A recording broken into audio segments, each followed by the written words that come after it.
ιστορικά στις μέρες μας. Αυτό που έχει σημασία για το σύλλογό σας είναι να διεκδικήσετε πράγματα που σας αναλογούν τώρα. Τώρα για τα ιστορικά, όπως είπαμε και με τον κύριο Ατματζήρη, δεν θέλω να επεκταθώ πάρα πολύ, γιατί η μέρα δεν είναι για να ακούτε ιστορίες. Λίγο θα προσπαθήσω να κάνω μια διασύνδεση ολίγων λεπτών. Τι σήμαινε, καλύτερα να πω, σιδηροδρομικός σταθμός στην Αδριανούπολη για τον Καραγάκη, και βέβαια ακόμα περισσότερο για την ίδρυση και την πορεία της Νέας Ορεστιάδας. Καταρχάς να σας πω ότι ως εκπρόσωπος του Φιλεκπαιδευτικού Συλλόγου, νομίζω ότι δεν ακούγεται. Ως εκπρόσωπος του Φιλεκπαιδευτικού Συλλόγου Αδριανουπόλεως, αισθάνομαι ότι μας συνδέει και κάτι πάρα πολύ σημαντικό. Και ο Φιλεκπαιδευτικός Σύλλογος και ο Σιδηροδρομικός Σταθμός στην Αδριανούπολη ιδρύθηκαν το ίδιο έτος του 1872. Και από εκεί και μετά η πορεία τους είναι κοινή μέχρι και σήμερα για την περιοχή της Νέας Ορεστιάδας. Διότι όπως ο Σιδηροδρομικός Σταθμός, ό,τι σημαίνει αυτό, όχι μόνο οι σειρμοί, όχι μόνο τα υλικά, αλλά και οι άνθρωποι, ξεκίνησαν από το Καραγάτσι. Έφτασαν κάποια στιγμή στην πορεία τους, θα πω δύο λόγια και για αυτήν την πορεία, στη Νέα Ορεστιάδα. Πολλοί κατευθύνθηκαν με το ίδιο το τρένο στην Αλεξανδρούπολη, στη Θεσσαλονίκη και ξαναγύρισαν πίσω. Ξαναγύρισαν πίσω στα Πάτρια αρκετοί από αυτούς, έτσι και ο Φιλεκπαιδευτικός Σύλλογος ξεκινάει το 1872 από την Αδριανούπολη και σιγά σιγά φτάνει στη Θεσσαλονίκη με το ίδιο το τρένο. Με αυτό το τρένο πήγαν τα μέλη του Φιλεκπαιδευτικού στη Θεσσαλονίκη και συνέχισαν εκεί τη λειτουργία του. Και με το ίδιο τρένο, σιγά σιγά, λίγο συμβολικά βέβαια αυτό ας το πω, ξαναγυρνάει πίσω ο Φιλεκπαιδευτικός και ήδη από το 2018 και μετά ξαναβρίσκεται στη Νέα Ορεστιάδα. Οπότε ήδη από αυτό το ρόλο μου, αυτό το θεσμικό να το πω ρόλο, βλέπω μια πολύ καλή σχέση, συγγένεια ανάμεσα στα δύο πράγματα που εκπροσωπούμε. Τώρα κατά τα άλλα, δύο λογάκια μόνο ιστορικά. Ο Σιδηροδρομικός Σταθμός λοιπόν πρωτοειδρύθηκε το 1872 στην Αδριανούπολη. Και όταν λέμε στην Αδριανούπολη, εννοούμε στο Καραγάτσι. Έχουμε φωτογραφίες του Φιλεκπαιδευτικού Σύλλογου Αδριανουπόλεως και όταν θα έρθετε κάποια στιγμή, αν δεν την επισκεφτήκατε ήδη την αίθουσα της βιβλιοθήκης, την έχουμε πολύ σε μεγάλη εκτύπωση, στην οποία έχουν φωτογραφηθεί όλα τα μέλη, όλοι οι εργαζόμενοι του Σιδηροδρομικού Σταθμού στο Καραγάτσι τη μέρα που φωτογραφήθηκε, που βγήκε αυτή η φωτογραφία. Έχω μετρήσει 160 περίπου άτομα. Αυτός ήταν ο πληθυσμός των υπαλλήλων. Και όταν λέω των υπαλλήλων και εργαζομένων, εννοώ από στελέχη, από τους γιατρούς που συμμετείχαν σε όλη εκείνη την προσπάθεια, από τους απλούς εργαζόμενους στο σταθμό και από όλα τα άλλα που εσείς ξέρετε καλύτερα από μένα, τα μέλη ενός σιδηροδρόμου για τη λειτουργία του. 160 οικογένειες. Αυτές οι οικογένειες έζησαν από το 1000 πάνω κάτω, από το 1872, όχι οι ίδιες οικογένειες, σαν νούμερο δείτε το, από το 1872 μέχρι και το 1922-23, εκεί στην περιοχή. Σύντομη αναδρομή. Τι σημαίνει σιδηροδρομικός σταθμός για αυτό το κομμάτι εδώ. Τι μας συνδέουν, ποια ιστορικά πράγματα έτσι κράτησα κανένα δυο στο μυαλό να σας θυμίσω, όχι να σας τα πω, τα ξέρετε εμείς σίγουρα. Το 1920 απελευθερώνεται για λίγα χρόνια το τρίγωνο Καραγάτσι, την Αδριανούπολη, η Ανατολική Θράκη ολόκληρη. Εκείνη την κρίσιμη στιγμή η απελευθέρωση γίνεται με το τρένο.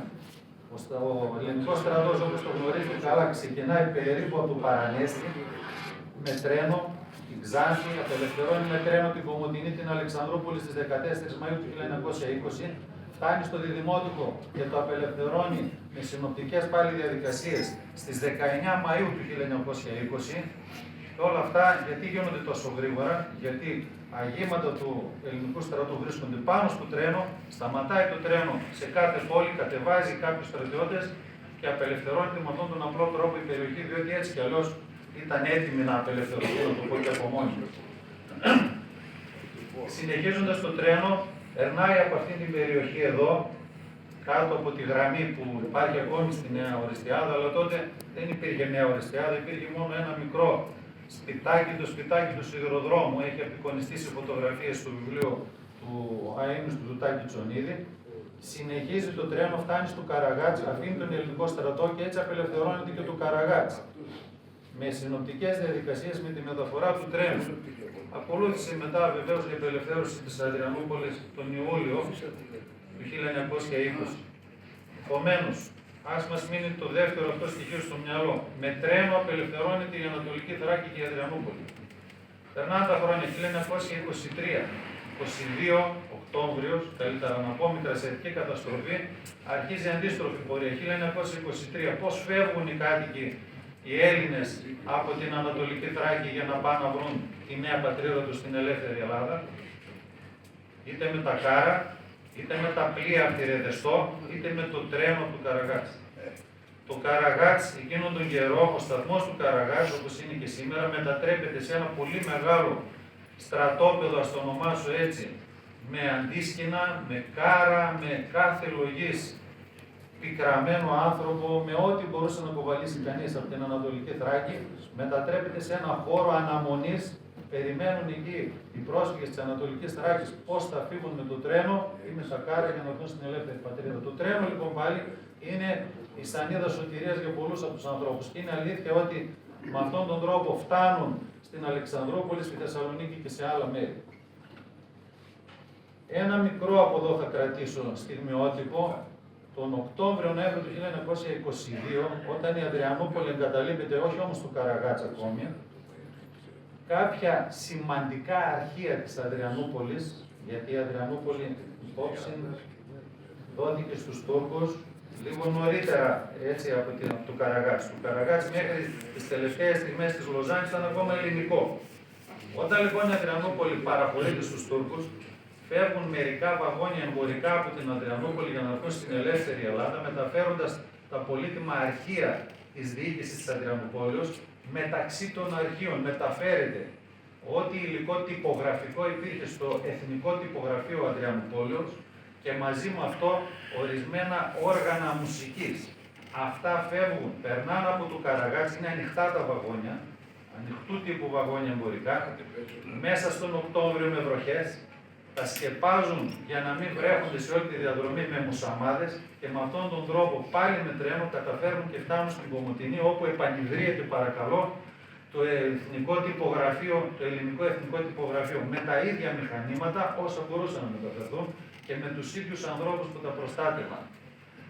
Είναι μια ιστορία την οποία την κλέβω από την οικογένεια Φαμφάνη, από τους Φαμφάνιδες, τους τυπογράφους που ξεκίνησαν την πορεία τους από την Αδριανούπολη και έφτασαν μετά να συνεχίζουν στην Αλεξανδρούπολη και στην Κομοτηνή.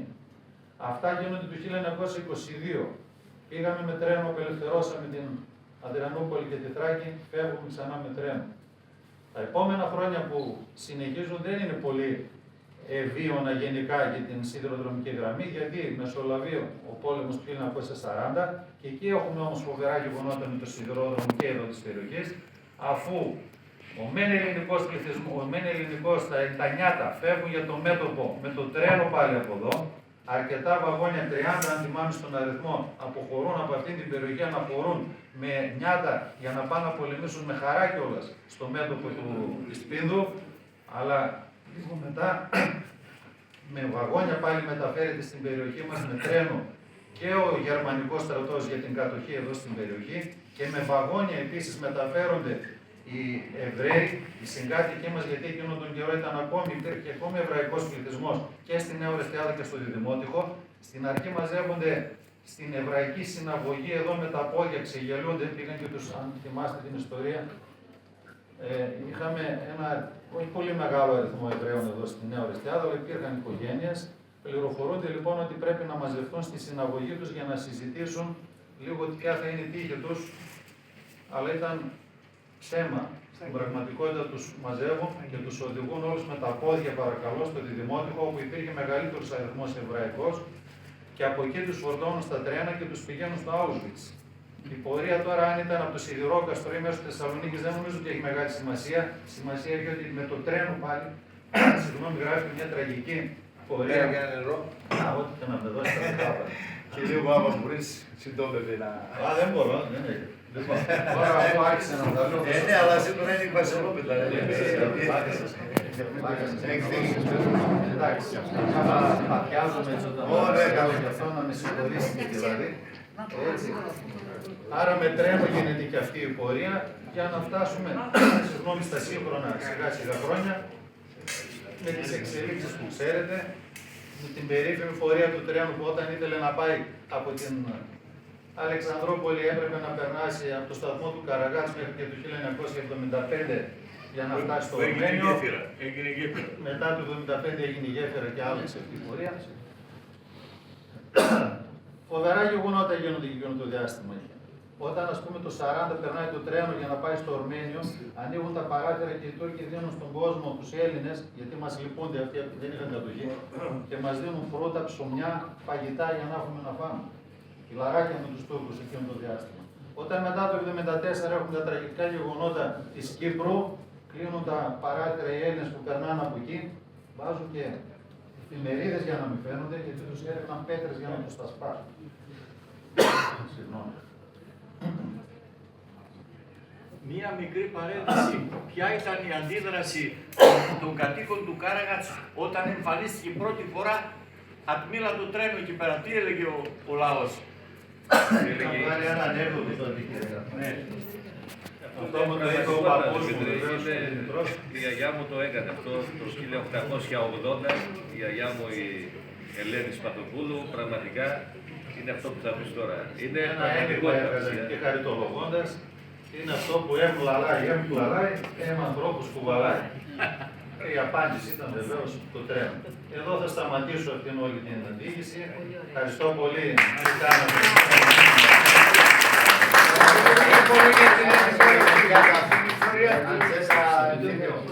Ευχαριστούμε πολύ. Καλή πρόοδο.